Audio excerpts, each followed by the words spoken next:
अस्सलामुअलैकुम एवरीवन, कैसे हैं आप सब। मैं उम्मीद करती हूँ कि आप सब लोग एकदम ठीक होंगे और खैरियत से होंगे। अल्हम्दुलिल्लाह गाइज, मैं भी एकदम ठीक हूँ।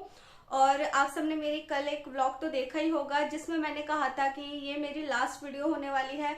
और गाइज उसमें मैंने दिखाया था कि मैं नए फ्लैट में शिफ्ट हो गई हूँ।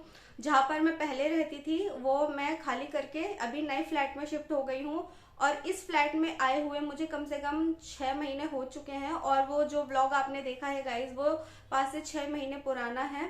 तो अभी मुझे यहाँ पे आए हुए 5 से 6 महीने कंप्लीट हो चुके हैं। वो काफी पुरानी वीडियो है जो मैंने आपके साथ शेयर की थी कल। आई होप वो आप सबने देखी होगी। हालांकि उस पर अभी इतना रिस्पॉन्स नहीं आया है, 4 से 5 हजार लोगों ने ही मेरी वो वीडियो देखी है। क्योंकि 5 से 6 महीने में इंसान एक दूसरे को भूल जाता है। तो मैं तो एक बहुत छोटी क्रिएटर हूँ जो कि आती हूँ जाती हूँ आती हूँ जाती हूँ, तो मुझे कौन ही याद रखेगा। फिर भी 4 से 5 हजार लोगों ने वो वीडियो देखी है।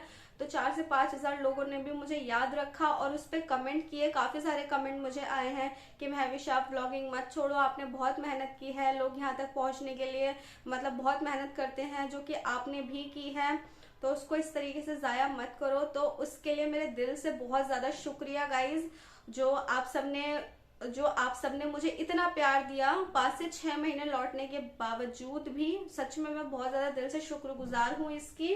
तो अब आते हैं गाइज हम अपने मेन मुद्दे पे। ये एक ऐसी वीडियो होने वाली है गाइज मेरे चैनल पे जिसको बनाने के लिए मुझे बहुत हिम्मत लगी है, बहुत हिम्मत। अब मैं बिल्कुल नहीं रोने वाली, ये बात क्लियर कर रही हूँ, मैं बिल्कुल नहीं रोऊंगी। और बहुत हिम्मत मैंने जुटाई है। 5 से 6 महीने मैंने क्या कुछ नहीं सहा है वो मुझे पता है। जब से मेरी बेबी गई थी, जब से बहुत कुछ उथल पुथल हो गई है, जिंदगी उथल पुथल कर दी गई है, कुछ असली चेहरे सामने आ गए हैं लोगों के।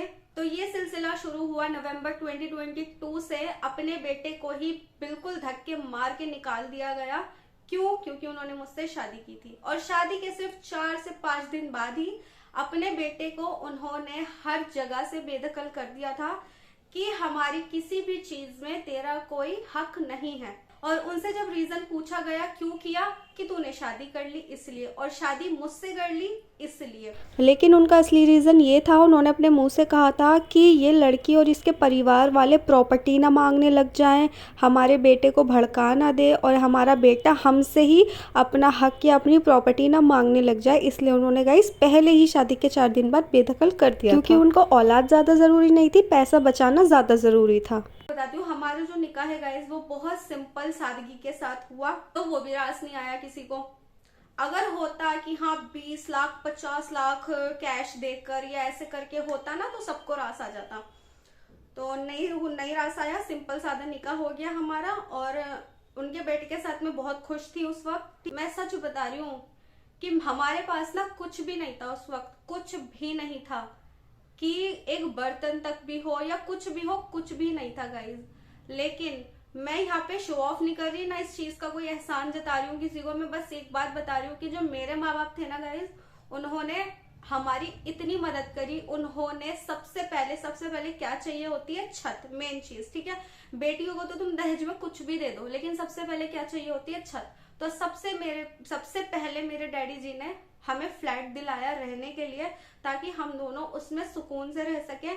उसके बाद हम दोनों ने धीरे धीरे थोड़ा बहुत सामान अपना लेना स्टार्ट कर दिया। और ऐसा नहीं है कि उसमें मेरे माँ बाप ने मदद नहीं की, मेरे माँ बाप ने बहुत फाइनेंशियली सपोर्ट किया है, बहुत ज्यादा। मैं बता भी नहीं सकती कितना, कि उन्होंने पैसों से तो बहुत ज्यादा मदद की है। ठीक है, तो दूसरी पार्टी के जो पेरेंट्स है गाइस, उन्होंने तो 1 रुपया भी नहीं लगाया था आज तक। मैं कसम से कह रही हूँ, रमजान का महीना चल रहा है, कुरान पढ़ के आई हूँ, मैं झूठ बोलूंगी तो अल्लाह मेरी पकड़ करेगा। 1 रुपया क्या होता है? 1 रुपया, 1 रुपया तो इंसान ना ऐसे चलते फिरते भी, बल्कि इससे ज्यादा कोई जरूरतमंद दिखता है ना, हमें उस पर भी तरस आ जाता है, हम उससे भी दे देते हैं। लेकिन अपनी ही औलाद को 1 रुपया नहीं दिया आज तक, अल्लाह जाने कैसा दिल है। क्योंकि देखो, माँ तो मैं भी बन चुकी हूँ, हालांकि मेरी बच्ची नहीं रही इस दुनिया में, लेकिन माँ तो मैं कहलाऊंगी ही भाई, मेरी औलाद अल्लाह के पास है। ठीक है, तो मुझे पता है, मेरा बच्चे को अगर कोई पसंद होता और वो उससे निकाह कर लेता, तो मैं कभी अपने बच्चे को ऐसे तो नहीं फेंक देती। जो लोग कमेंट में ऐसा बोलते हैं ना कि तुमने किसी की औलाद छीनी इसलिए तुम्हारे साथ ऐसा हो गया, तो जी नहीं, ऐसा कुछ नहीं हुआ है। बहुत नसीब वाली हूं मैं। ठीक है, जिनके बच्चे दुनिया से चले जाते हैं ना, वो जन्नत तक अपने माँ बाप को लेके जाते हैं। तो उसके बाद गाइस 1 रुपए की तो कोई मदद करी नहीं गई, ऊपर से हमें परेशान डबल किया गया। हम दोनों एक दिन बहुत सुकून से थे, मतलब सारी चीजें बहुत अच्छी जा रही थी हमारी जिंदगी में। शादी नई शादी हुई थी, जबकि बता रही हूँ मैं, धीरे धीरे हमने चीजें खरीदनी चालू करी, धीरे धीरे मतलब उनका भी काम उन्होंने स्टार्ट कर दिया, मैंने भी शुरू कर दिया था। तो हमने धीरे धीरे अपने घर में चीजें खरीदना चालू करी, सुकून से जिंदगी कट रही थी अल्हम्दुलिल्लाह। लेकिन उनको वही तो नहीं देखा जाता था कि हम सुकून से रहें, पहले फोन पे परेशान किया जाता था। फिर एक दिन ऐसा हुआ कि मेरे मायके में वो सारे लोग, दूसरी पार्टी के जो पूरी फैमिली है ना गाइस, वो चोरी छुपे इस तरीके से हमारे घर में आए, एकदम से ना हंगामा मचा दिया आकर गली में, मोहल्ले में और घर के अंदर कि कहाँ छुपा रखा है हमारा बेटा, कहाँ छुपा रखा है। पलंग के नीचे देख रहे हैं, बेड के नीचे देख रहे हैं, ये फ्रिज के पीछे ढूंढ रहे हैं कि कहाँ है हमारा बेटा, कहाँ है हमारा बेटा। अरे तुम्हें नहीं पता तुम्हारा बेटा कहाँ है? मतलब एक्टिंग देखो, नेक्स्ट लेवल है कि पता है शादी हो गई है, सबको पता था शादी होने वाली है हमारी, सबको मालूम था, और सब अनजान बनते हैं, बस ढूंढ रहे हैं इधर उधर, कहाँ है। नहीं है तो भाई क्यों होंगे, मायके में थोड़ी ना रहती हूँ मैं, क्यों मिलेंगे मायके में गाइस, मायके में थोड़ी रहते हैं, उनको भी पता है मायके में नहीं रहते। लेकिन वो जानकर क्यों गए थे? क्योंकि मोहल्ले में हंगामा मचाना था और घर के अंदर तमाशा करना था। इतनी जोर से चिल्ला रही थी वहां पे, कुछ मतलब मैं क्या नाम बोलूं, इतनी जोर से चिल्लाया जा रहा था। तो मेरे मायके से कॉल आता है, हम दोनों सुनते ही एकदम निकल जाते हैं कि चलो इसमें कौन सी बड़ी बात है, भाई माँ बाप है, मिलेंगे, अपनी औलाद से नहीं मिलेंगे तो। लेकिन हाँ, इस बात की भी हैरानी थी कि वो तो जान से मारने के लिए तैयार थे, वो आ कैसे गए। और जब वहां हम पहुंचे तब पता चला इतना तमाशा फैला पड़ा था वहां पे। तो जब हम वहां पहुंचे, सबसे पहले गाइस, अगर मैं मेरे बेटे को देखूंगी थोड़े टाइम बाद तो क्या करूंगी, सबसे पहले उसे गले लगाऊंगी, नहीं। लेकिन सबसे पहले वहां हाथापाई हुई है, उनके साथ हाथापाई करी। उसके बाद इन्होंने उनके पैरों में बैठ के माफी मांगी कि मुझसे जो हुआ माफ कर दो। और वो कोई गलती नहीं हुई थी, बस वो सिर्फ मुझसे शादी की थी, वो उनकी नजरों में गलती है, तो वो उसी चीज की माफी मांग रहे थे कि चलो अब तो मैंने कर लिया, अब तो निकाह हो ही गया है, तो माफ कर दो मुझे। और जो बेटे की खास है ना, मैं नाम नहीं लेना चाहती, उन्होंने ना गाइस इस तरीके से लात मारी थी, इस तरीके से, सच बता रही हूँ, मेरे आंखों देखी बात है। मेरी औलाद मेरे पैरों में बैठी और मुझसे माफी मांग रही हो ना, मैं कभी ऐसे लात नहीं मारूंगी उसे। और इनको ऐसे लात मारी थी। मार पिटाई का सीन थोड़ा सा कम हुआ, तब वो मुंह से बोलते हैं कि चल हमारे साथ। तो इनके बेटे ने कहा कहाँ चलूं, कि हमारे साथ चल घर। तो इनके बेटे ने कहा कि अकेला थोड़ी जाऊंगा, मेरी बीवी है, उसको भी तो लेकर जाऊंगा मैं। कहते हैं नहीं तू चल बस, और हम फिर से आएंगे, अच्छे से शादी करके धूमधाम से, बिल्कुल अच्छे से लेके जाएंगे। लेकिन उनके बेटे तो उन्हें अच्छे से जानते हैं कि ये कितनी चालाकियां खेलते हैं, तो वो नहीं माने कि नहीं जाऊंगा, मैं मना नहीं कर रहा, लेकिन मेरी बीवी जो है वो साथ जाएगी, ठीक है, ये शर्त रखी गई थी। उसके बाद फिर क्या कहा जाता है, उसमें से मतलब बहुत सारे आदमी थे कि अगर ये जाएगी तो इसको सब कुछ बर्दाश्त करना पड़ेगा, अगर इसकी सास इसको मारे पीटे या उल्टा कुछ कह रहे तो बर्दाश्त करना पड़ेगा। कसम खुदा की, मेरे माँ बाप भी वहीं थे, मेरे भाई बहन सब वहीं थे। तो मेरी तरफ के लोगों ने बोला बच्चों को डांटना फर्ज है माँ बाप का, डांटो, कोई बात नहीं, जितना डांटना है उतना डांटो, लेकिन मार कोई नहीं सकता, कोई भी हाथ नहीं लगा सकता। उनके जो ये अल्फाज थे ना कि सास मारे या एक आध बार थप्पड़ मार दिया तो कोई बात नहीं, सहन कर लेगी, रिश्ता बचाने के लिए ना, रिश्ते जोड़ने के लिए ना सब कुछ सहन करना पड़ता है। हाँ सहन करना पड़ता है, बातें बर्दाश्त करनी पड़ती हैं, लेकिन मार पिटाई कहीं पे भी बर्दाश्त नहीं होगी। मेरे सामने तुम अपने बेटे को ही मार रहे हो, कितनी तकलीफ गुजर रही थी उस वक्त मेरे दिल पे, मुझे पता है। कोई बात नहीं, वो सारी चीजें भी गुजर गई, वो लोग तमाशा माशा करके बहुत हंगामा हुआ। मेरे पास है गाइस, मतलब मेरे पास कुछ वीडियोस भी हैं जो कि मतलब मैंने रिकॉर्ड करवाई थी किसी को बोलकर। क्यों? क्योंकि ऐसे लोगों का भरोसा नहीं है, कल को वो उल्टा हमें बोल देते कि हमारे साथ बदतमीजी की है। हमारी फैमिली में से तो कोई कुछ बोला ही नहीं था, क्योंकि बेटी वालों को तो दबना ही पड़ता है, इसलिए वो लोग तो चले गए तमाशा करके। लेकिन उस चीज का गाइस जो हमारे दिमाग पे असर हुआ था ना, वो ऐसा हुआ था कि महीनों तक ना वो जो तमाशा लगा था मोहल्ले में और हमारे घर में, कि वो भूला नहीं जा रहा था। इतनी तकलीफ गुजर रही थी दिल पे, बहुत ज्यादा तकलीफ हो रही थी उस वक्त। चलो मेरे लिए तो छोड़ दो, लेकिन अपनी औलाद के लिए भी तरस नहीं आया ऐसे माँ बाप को? मतलब अपनी औलाद को तुम जलील कर रहे हो 10 लोगों के सामने, तुम्हें दुख नहीं हुआ? खैर कोई बात नहीं, वो भी वक्त चला गया।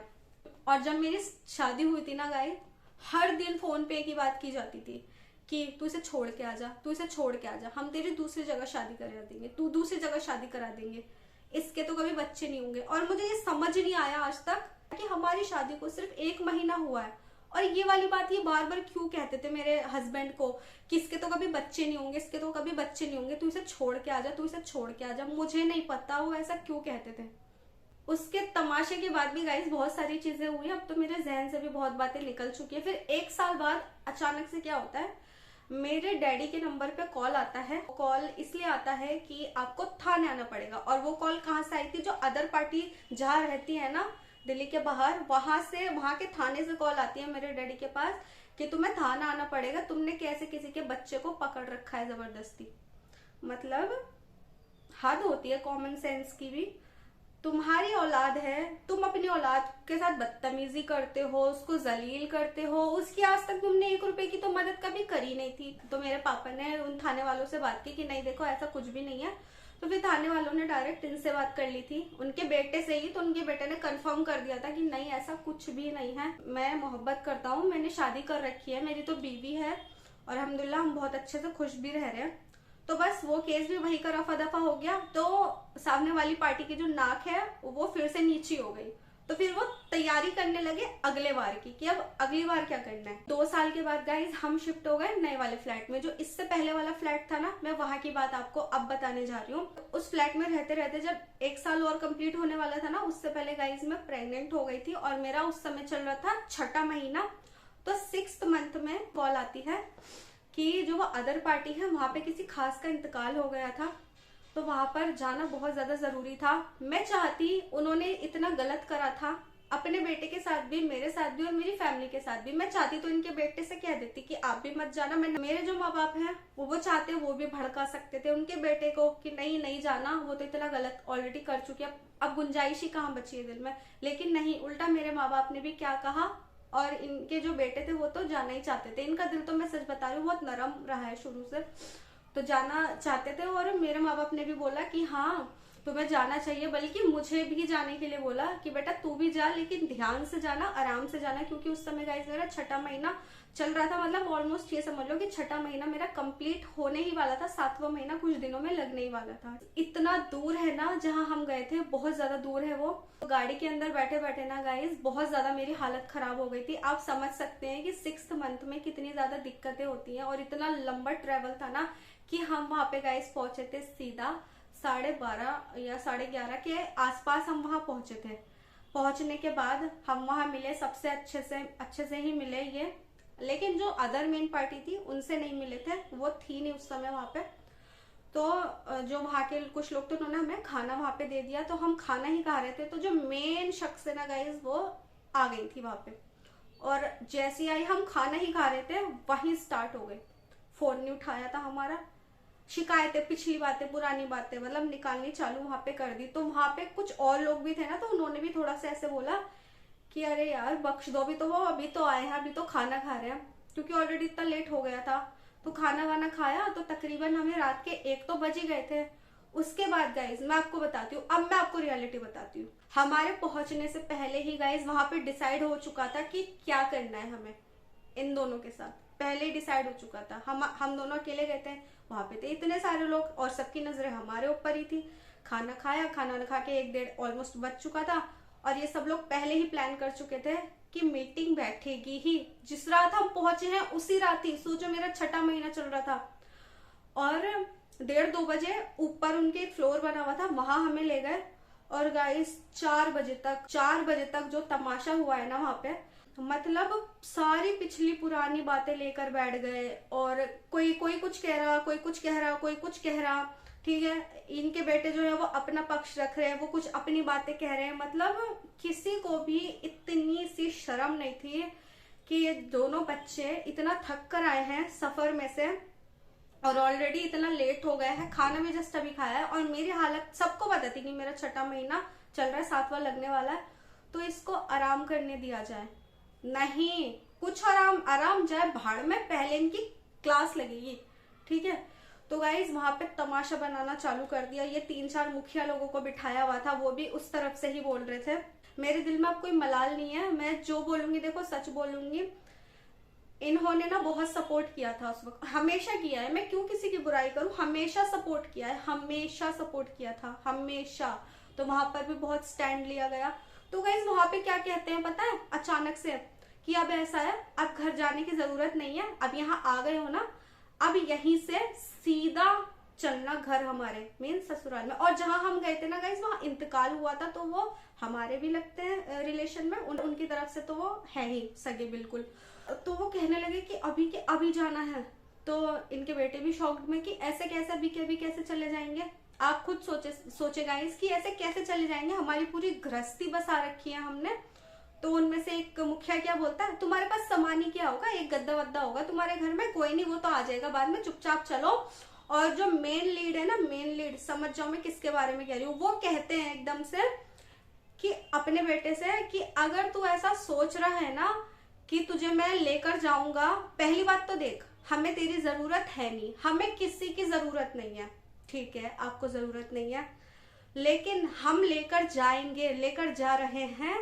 लेकिन ये जो लड़की है ना, इसके तरफ के किसी भी लोगों को हम कंफर्म नहीं करेंगे कि हम इसको लेके जा रहे हैं। और अगर तू ये सोच रहा हो कि मीटिंग बैठाई जाएगी और इसके घर वालों से पूछा जाएगा क्या हम आपकी बेटी को ले जाएं या हम इन दोनों को वहां ले जाएं और वहां रहें परमानेंटली, तो ऐसा कुछ होने नहीं वाला, मैं ऐसा करने नहीं वाला, क्योंकि मैं किसी की नहीं सुनता और मुझे किसी की जरूरत है नहीं। अल्हम्दुलिल्लाह मेरी लाइफ अच्छी चल रही है, तो हमारी भी अच्छी ही चल रही थी, लेकिन आप लोग ही दखल अंदाजी करते हो बार बार। उनमें से सिर्फ गाइस एक शख्स थी जिनकी मैं सच में तारीफ करूंगी, क्योंकि मुझे खामखा किसी की बुराई करना अच्छा नहीं लगता। उन्होंने थोड़ा बहुत सपोर्ट किया था हमारा कि ऐसे कैसे चले जाएंगे, क्योंकि वो हमारे व्लॉग्स देखती होंगी तो उन्होंने देखा होगा इनके पास तो सारा ही जो गृहस्थी का सामान होता है सब है, सब बसा रखा होता है इंसान ने, चाहे कम हो ज्यादा हो, कि ऐसे थोड़ी ना सब कुछ छोड़ छाड़ के चले जाएंगे, अचानक से थोड़ी जाया जाता है। का इस बात पे वहां पे कलेश हो गया और बदतमीजी हमारे साथ की गई, बहुत ज्यादा की गई। उसके बाद हम वहां पे और भी हमारे रिश्तेदार रहते हैं, तो हम उनके घर जा रहे थे और वो उनके भी रिश्तेदार है, तो उनको उस बात से भी चिढ़ हो गई कि ये वहां क्यों जा रहे हैं, हमारी परमिशन ली जाने से पहले। मेरे पास उसकी भी रिकॉर्डिंग है, सच में मेरे पास उसकी भी रिकॉर्डिंग है, क्योंकि इतना हल्ला मच गया था वहां पे, मुझे डर था इस बात का कि कहीं कुछ गलत ना हो जाए, इसलिए गाइस मैंने थोड़ा बहुत वहां पे रिकॉर्ड कर लिया था। अगर मेरा दिल गवारा करेगा तो मैं यहाँ लगा दूंगी, वरना मैं छोड़ दूंगी। हालांकि मैं भी कुरान शरीफ पढ़ के आई हूँ, मैं बिल्कुल झूठ नहीं बोल रही। यहाँ पे उन्होंने बहुत गंदा तमाशा लगाया था और उनमें से कोई भी हक वाली बात करने वाला है ही नहीं, हक की बात आजकल करता ही नहीं है कोई। क्या है ना, सब एक दूसरे के बोझ तले दबे हैं, तो कोई किसी के खिलाफ बोलता नहीं है। जो दूसरे हमारे रिश्तेदार हैं उनके घर जा रहे थे, तो उससे भी उनको दिक्कत हो गई कि तुम क्यों जा रहे हो, अगर तू यहाँ आया है ना मुझसे पूछना पड़ेगा, मेरी परमिशन लेनी पड़ेगी तभी तू जाएगा। तो इस बात पे इनके बेटे जवाब देते हैं कि अगर मैं वहां रहने लग गया और मुझे कहीं जाना है तो क्या हर बात में, छोटी छोटी बात में परमिशन लेनी पड़ेगी? हाँ लेनी पड़ेगी, और यहाँ से जाने के लिए भी परमिशन लेनी पड़ेगी। हालांकि वो उनका घर भी नहीं है जो उनसे परमिशन ली जाए। और पहली बात तो हम 2.5-3 साल से तुम्हारे साथ तो नहीं रह रहे, ये चीजें जब मानी जाती है कि हाँ मेरी शादी हुई और मैं वहीं रह रही हूँ स्टार्टिंग से। तो भाई अगर उनकी किसी से नहीं बनती जिनसे हमारी बन रही है, ठीक है, लेकिन उनकी खातिर हम उनसे नहीं मिलेंगे, कोई बात नहीं, हमारे बड़ों की नहीं बन रही तो हम नहीं मिलेंगे। लेकिन मतलब वो मेरे भी रिश्तेदार हैं और उनके भी पर्सनल रिश्तेदार हैं, मेरी उनसे कोई वो गिला शिकवा नहीं है, ना उनके बेटे से उनकी कोई गिला शिकवा हुई है। अभी कुछ टाइम पहले उन लोगों की आपस में कुछ गिला शिकवा हो गई थी, तो उनके घर जाना उनका बंद हो गया था, तो हम वहां जा रहे थे, क्योंकि वो लोग गाइस हमें अच्छा खासा हर चीज में पूछते हैं, हमारी फिक्र करते हैं, हमारी बातचीत होती रहती है। तो जब इंसान इतना दूर ट्रेवल करके जाता है तो यही सोचता है ना कि 1-2 रिश्तेदार हमारे और है, उनके घर भी हो जाए। तो वहां जाने के लिए भी गाइस वहां हम जा रहे थे, तो इस बात पे भी इतना कलेश हुआ है, इतना कलेश हुआ है कि मैं आपको क्या बताऊं। आप सोचे मेरा 6ठा महीना चल रहा था, तो मेरे दिल और दिमाग पे क्या असर हुआ होगा उस चीज का। मुझे खौफ आ रहा था वहां पे, मुझे डर लग रहा था, मेरी बॉडी ना बस ऐसे कांप रही थी वहां पे, क्योंकि ना मैं तो वहां कुछ बोल पा रही, ना मैं कुछ कर पा रही। तो उसके बाद इनके बेटे ने मतलब बहुत सपोर्ट वपोर्ट करके कैसे भी करके मुझे वहां के एनवायरनमेंट से निकाल दिया, क्योंकि वहां का माहौल बहुत गंदा हो चुका था और कुछ ना कुछ गलत हो जाता है, इसलिए वहां से आ गए हम। मतलब गाइज वो कलेश होते होते ना, आप यकीन करना, सुबह के 5-5:30 बज चुके थे। तो सोचो हम एक दिन पहले के जागे हुए निकले हैं, रात में ट्रेवल किया, रात में पहुंचे, और उस रात में भी हमें आराम करने को नसीब नहीं हुआ। 5 साढ़े 5 बजे वो लोग नीचे गए हैं, फिर हम लोग सोए हैं, तो 9 बजे फिर उठ गए। बस अगर हम उनके साथ रह रहे होते, 3 साल से उन्हीं के साथ होते हैं, उन्होंने हमारे हर सुख दुख में हमें देखा होता, चलो ना भी देखा होता लेकिन एटलीस्ट परेशान तो ना किया होता। घर आके तमाशा, कभी पुलिस केस, कभी फोन पे बदतमीजी, कभी गाली, कभी मारपीट, कभी कुछ डॉक्यूमेंट्स के लिए तरसाना। इनके बेटे के वहां पे डॉक्यूमेंट्स थे गाइस, तो अपने बेटे को ही डॉक्यूमेंट्स नहीं दे रहे, आगे जॉब करनी है, 10 डॉक्यूमेंट्स लगते, लेकिन नहीं देंगे। आज तक कुछ नहीं दिया यार, मैं झूठ नहीं बोल रही, आज तक कुछ नहीं दिया। कोई एक फोटो, किसी डॉक्यूमेंट जरूरी पेपर का, या किसी भी चीज का कुछ नहीं दिया। पैसा तो बहुत दूर की बात है, इतना बड़ा दिल ही नहीं था उनका। मैं तो बहुत आगे बढ़ चुकी हूँ अपनी जिंदगी, क्योंकि मुझसे जो छिनना था ना, मेरे से सब कुछ छिन चुका है। अब मेरे पास कुछ नहीं है। हम दूसरे रिश्तेदार के घर आ गए, वहां आके फिर हम सुकून से सोए, फिर अगले दिन अपने घर चले गए। और घर जाने से पहले भी उन्हें कॉल की, उनसे मिलना चाह रहे थे। इनके बेटे खुद इतना नरम दिल है कि इतना कुछ सहने के बाद भी दोबारा मिलना चाह रहे थे कि कोई बात नहीं, एक बार जाने से पहले मिल लूं, लेकिन वो नहीं मिले। चिढ़ गए वो इस बात से कि ये क्यों उस रिश्तेदार के घर गया। मतलब मैं तो सोचती हूँ कैसे उन लोगों को इतनी तकलीफ हो रही थी हमें साथ देखकर, खुश देखकर। वहां पे जितना भी तमाशा हुआ ना, उसका इल्जाम पता है गाइस किसके सर पे आया? हमारे, मेरे और इनके सर पे, कि ये लोग यहाँ आए और ये दोनों बदतमीजी करके गए। मतलब गाइस आप एक बात सोचेंगे, जरा दिमाग से सोचिएगा कि वहां पे इतने सारे मुखिया लोग हैं, काफी सारे लोग थे, और वहां सिर्फ हम दोनों, जो कि मैं 6 महीने की प्रेग्नेंट लेडी और उनकी ही औलाद, तो हम दो इतने सारे लोगों को कैसे दबा लेंगे? हमारी हिम्मत हो जाएगी? और हम अकेले दोनों, हमारे सपोर्ट में एक बंदा नहीं था।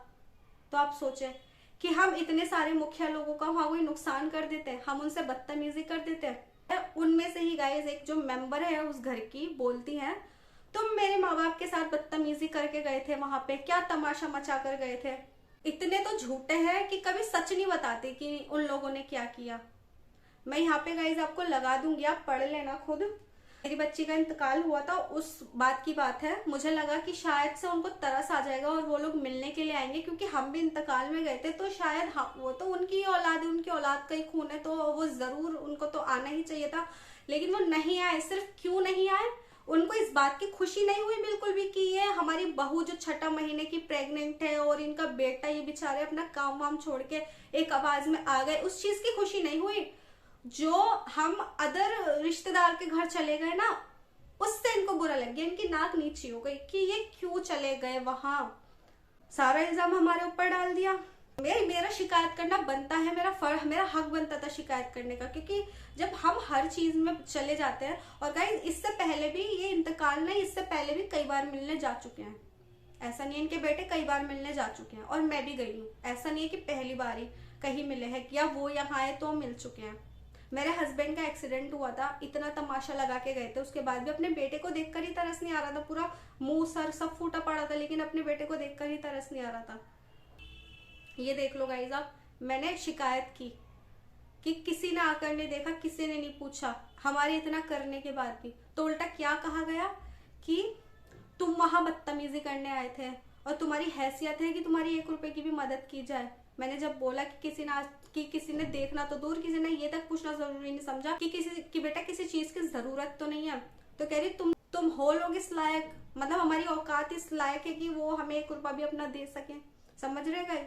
बात यहाँ पे पैसे की नहीं है, बात यहाँ फिजिकल मेंटल सपोर्ट की होती है। तो इनकी चैट से ही आप पढ़ सकते हैं। और ये वाला जो मैसेज है ना गाइज, आप इसको ध्यान से पढ़ना क्या लिखा है। और ये जो कमेंट पे मेरे सिलसिला चला है ना, ये यहीं से आया है। 6 महीने से जो मेरे ऊपर दिल पे बीती है ना, वो यहीं से आया है। और आज जो सब कुछ खराब हुआ है ना, वो यहीं से आया है। मेरे पास मैसेज है, यही सेम मुझे डेली कमेंट आते थे। डेली कितने कमेंट, मैं कितने डिलीट करूं, कितना इग्नोर करूं। इग्नोर करने की हद होती है। मैं चाहूं ना इल्जाम लगा सकती हूँ इसका भी किसी के ऊपर, और मुझे पता है ये सब किसने किया है। जो मुझसे सारी चीजें एक एक करके छीनी जा रही है ना, ये किसके असरात है मुझे ये भी पता है, सब पता चल गया मुझे।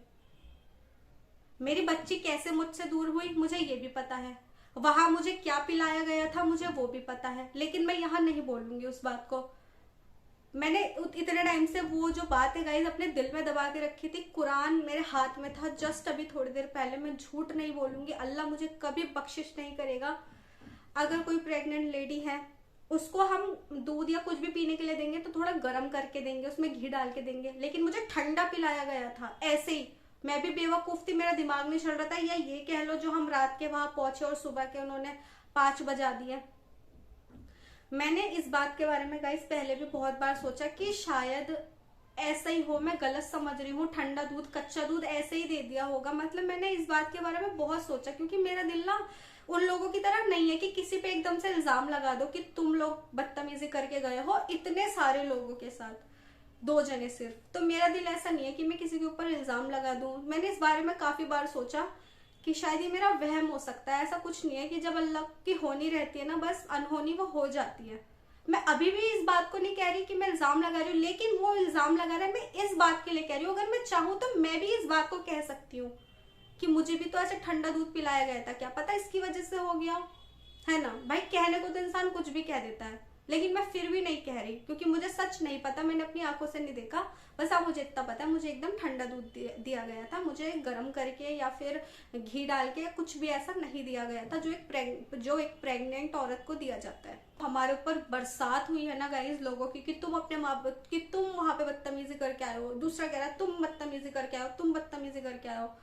काश मैंने शुरू से लेके लास्ट तक वहां पे रिकॉर्डिंग की होती तो मेरे पास आज सारे सबूत होते।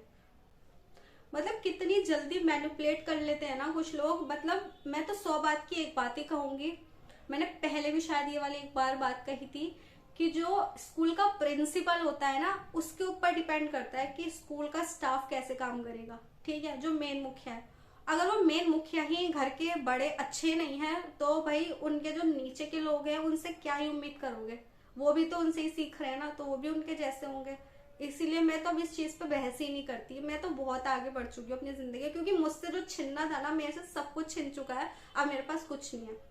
क्योंकि अगर तुम किसी इंसान के दिल दिमाग में एक ही बात भरते रहोगे कि इसके तो कभी बच्चे नहीं होंगे, इसके तो कभी बच्चे नहीं होंगे, तू आ जा इसको छोड़ दे, तो दूसरी शादी करा देंगे तेरी। मेरे को ये समझ नहीं आया। मतलब मैं अब सोचती हूँ, अब मुझे पता चल रहा है कि वो क्यों कहते थे मेरे कभी बच्चे नहीं होंगे, किसका हाथ है इसके पीछे। अब मेरे पास कुछ नहीं है खोने के लिए, मतलब कुछ बचा नहीं है। ऐसे मैंने कभी इतनी ओपनली कोई वीडियो बनाई भी नहीं होगी। नहीं मतलब मैंने बनाई है और वीडियोस बहुत सारी बनाई है, लेकिन दूसरी पार्टी के बारे में इतनी खुल्लम खुल्ला मैंने पहली बार बात की है। और देखो आज मैं रोई भी नहीं हूँ, क्योंकि कहते ना इंसान रोते रोते 3 साल हो गए यार, रोते रोते कब तक रोऊं मैं। मेरी शक्ल ही देख के लोग बता देते हैं कि तुम डिप्रेशन में हो, कब तक रोऊं मैं। मैंने छोड़ दिया, मेरे पास से जो जाना था सब कुछ जा चुका है। नाउ अब मुझे सिर्फ अपना सोचना है, सिर्फ अपना सोचना है। और मेरे से जो जुड़े हुए लोग हैं, मेरे खास, मेरे बहुत दिल के करीब, मेरे अपने, बस उनके बारे में सोचना है बस, और किसी के बारे में भी सोचना। और जो मुझे अच्छा लगेगा मैं वो करूंगी, जो नहीं अच्छा लगेगा मैं नहीं करूंगी। जिस चीज से मेरा दिल दुखेगा ना गाइज, मैं बिल्कुल दूर चली जाऊंगी उससे। और जो मैंने भी लास्ट व्लॉग डाला था गाइज, मेरी लास्ट वीडियो का, उसमें टाइटल में मैंने लिखा भी था कि कुछ आखिरी बातें ऐसे करके मैंने लिखा था। तो मैंने सोचा था कि मैं उसी ब्लॉग में कंप्लीट कर दूंगी, कि मतलब छोटा मोटा बता के बस आप सब लोगों को मैं चली जाऊंगी। लेकिन गाइज वो ब्लॉग इतना हो ही नहीं पाया कि मतलब मैं आपको कुछ उसमें बता पाती। तो मेरा ये सेपरेट अलग वीडियो बनाना बहुत ज्यादा जरूरी था। अरे तुम किसी की यार दूसरी शादी करा दो, तीसरी शादी करा दो, चौथी शादी करा दो, लेकिन वो तो उसी के साथ खुश रहेगा ना जिसके साथ उसका दिल मिलेगा इंसान का। तो अभी भी बहुत सारी बातें हैं गाइस कि अगर मैं बताने के लिए बैठूंगी ना कभी खत्म नहीं होंगी, कभी भी खत्म नहीं होंगी। बस अब जिंदगी अकेले ही अपने आप ही आगे लेके जानी है। मुझे किसी के ऊपर अब डिपेंड नहीं रहना जिंदगी में भी। मैं खुद के लिए ही काफी हूँ, मेरे लिए अल्लाह ही काफी है। और बस जिंदगी में मेहनत करनी है और कुछ ना कुछ हासिल करना है जिंदगी में, अच्छा मुकाम हासिल करना है। और इंशाल्लाह जरूर करूंगी। यूट्यूब किसी भी चीज के थ्रू करूँ, कुछ भी करूँ मैं अपनी जिंदगी में, ये नहीं कि सिर्फ यूट्यूब ही, कुछ भी करूँ इंशाल्लाह मैं जरूर करूंगी। पाक रमजान आ गए हैं गाइज, माशाल्लाह से 2-3 रोजे गुजर चुके हैं और मैं बहुत खुश हूँ। आप सबके रमजान कैसे जा रहे हैं कमेंट में जरूर बताइएगा गाइज। और जो मैंने आप सबको बातें बताई है उस पर जरूर ध्यान दीजिएगा और अपनी राय जरूर दीजिएगा कि क्या गलती थी वाकई में, इतनी बड़ी गलती थी जितनी बड़ी सजा मिली है। अपने बेटे को भी दे दी सजा और मुझे भी दे दी, कोई बात नहीं। तो चलिए गाइस, अब हम मिलते हैं नहीं मिलते हैं वो तो अभी वक्त ही बताएगा। बाकी मुझे बहुत अच्छा लगा, मेरा दिल हल्का हो गया। और अकेले ना डर सा भी लगता है सच बताओ रहने में, लेकिन शुरू में मुझे बहुत डर भी लग रहा था अकेले रहने में, लेकिन अब मुझे आदत हो गई है। और जो इंसान मेरे साथ है, दिल के करीब है, अल्लाह ताला उन्हें हमेशा खुश रखे और आप सबको भी खुश रखे गाइस। ख्याल रखेगा अपना, बहुत सारा रमजान बहुत बहुत बहुत ज्यादा मुबारक हो। अल्लाह हाफिज।